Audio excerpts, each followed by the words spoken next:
Si vous optez pour les TSH, vous pouvez vous exonérer du calcul du SBIE dans la mesure où l'un des deux autres tests est validé, c'est ce que nous avons vu lors de l'épisode numéro 3. Dans le contexte globe complet, ne pas appliquer le SBIE est une option. Étonnant, non? Dans quel cas une entité refuserait-elle de réduire sa base fiscale? Parce que son calcul est un casse-tête peut-être?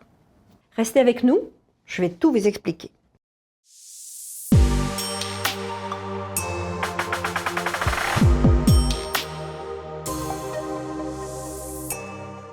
Qu'est-ce que c'est que ce SBIE ou revenu de routine? C'est l'article 5.2 des règles Globe qui nous indique l'impôt complémentaire est calculé sur la base du bénéfice excédentaire. Et qu'est-ce que c'est que le bénéfice excédentaire? Eh bien, c'est le bénéfice Globe diminué du bénéfice lié à la substance, ce fameux Substance-Based Income Exclusion, SBIE. La substance, c'est un pourcentage de frais de personnel éligibles plus un pourcentage de la moyenne de la valeur nette comptable des actifs corporels éligibles. Pourquoi se fonder sur des frais de personnel ou des actifs corporels pour calculer un bénéfice de routine? Eh bien parce qu'il a été estimé que ces facteurs sont généralement moins mobiles et moins susceptibles d'entraîner des distorsions d'origine fiscale. Il s'agit de charges de personnel éligibles et d'actifs éligibles, et l'éligibilité, c'est la territorialité.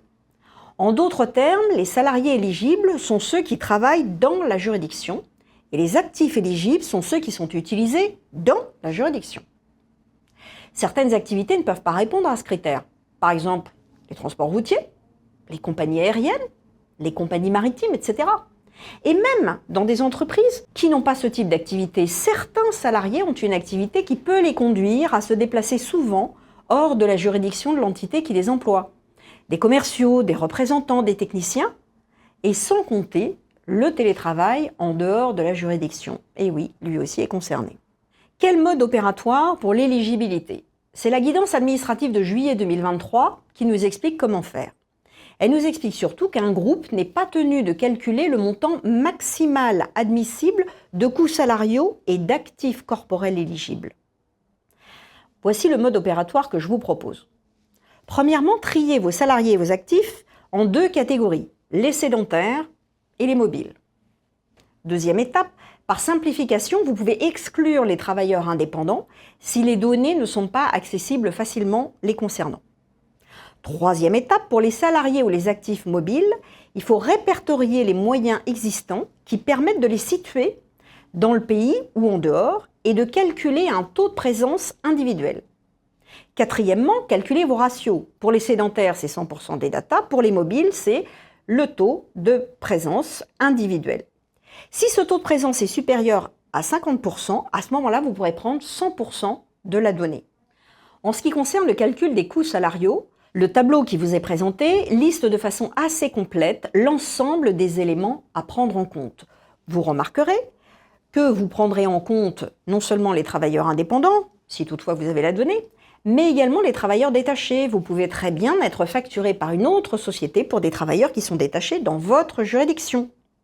Et si ce détachement provient de sociétés qui sont consolidées dans le même groupe, évidemment, il faudra que vous preniez bien en compte ce coût-là, donc avant élimination des intercos en consolidation. Les modalités de calcul des actifs corporels, eh bien, elles sont basées sur une moyenne. On prend la moyenne de la valeur nette comptable des actifs corporels de l'année N et de cette même valeur de l'année N-1. Donc on additionne les deux valeurs, on divise par 2. Ça a l'air assez simple. La VNC en question concerne donc l'ensemble des actifs corporels, y compris ceux que l'on utilise via des contrats de location. Je vais y venir dans 2 minutes. Mais elle tient également compte des éventuelles pertes de valeur au titre de la norme IS 36. Donc quand j'ai une provision pour impairment qui est passée sur ma VNC, ça diminue ma VNC, j'en tiens compte dans mon calcul de moyenne. Et lorsque je fais une reprise de provision prévue dans la norme IS 36, à ce moment-là, je recalcule mon plan d'amortissement comme si j'avais rien fait, mais il arrive assez souvent que du coup, ça réaugmente la VNC, je tiens compte de ces éléments-là dans le calcul de la moyenne. Je vous ai parlé d'un cas particulier concernant les contrats de location. Alors pour ça, il faut que je vous présente un tableau parce que c'est assez compliqué. Donc, le tableau qui vous est présenté vous présente deux colonnes, une colonne pour le bailleur et une colonne pour le preneur. Ensuite, j'ai distingué 4 cas.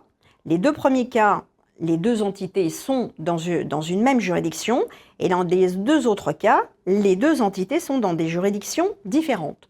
Ensuite, la sous-catégorie concerne le fait que le bailleur et le preneur soient dans le même groupe d'entités multinationales ou soient dans des groupes d'entités multinationales différentes.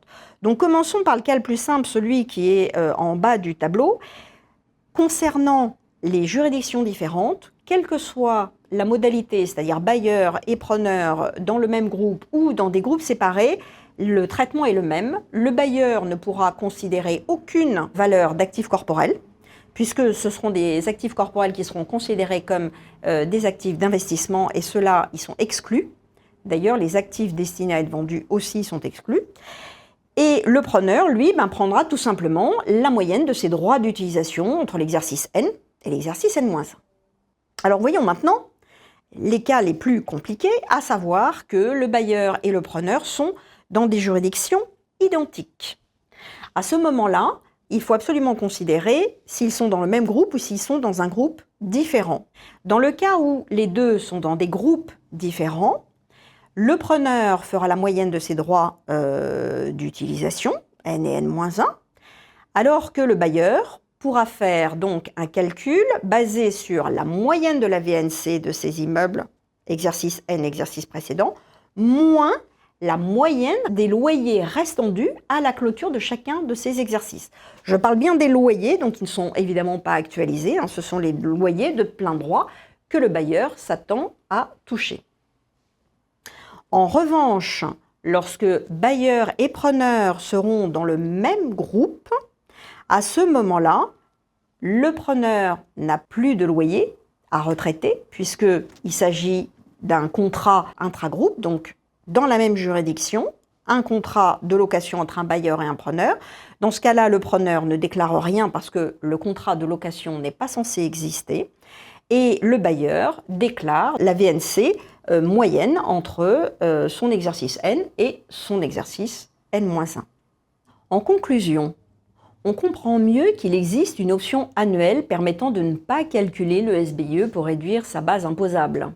Certains groupes peuvent considérer que la charge de calcul du montant donc de ce bénéfice de routine ou du SBIE pour une juridiction donnée l'emporte sur les avantages potentiels, surtout si le delta taux est relativement faible. Un groupe qui a choisi de ne pas appliquer l'exclusion des revenus de routine pour une juridiction au cours d'une année peut appliquer l'exclusion au cours de l'année suivante. Donc c'est une option complètement annuelle et on peut choisir un traitement différencié d'une année à l'autre. Et je vous rappelle aussi ce qu'a dit la directive administrative de juillet 2023, un groupe peut également choisir de faire le calcul seulement pour un sous-groupe, soit de salariés, soit d'actifs. Donc dans mon exemple de tout à l'heure, ça peut être de choisir de faire le calcul uniquement pour les sédentaires, si c'est plus facile.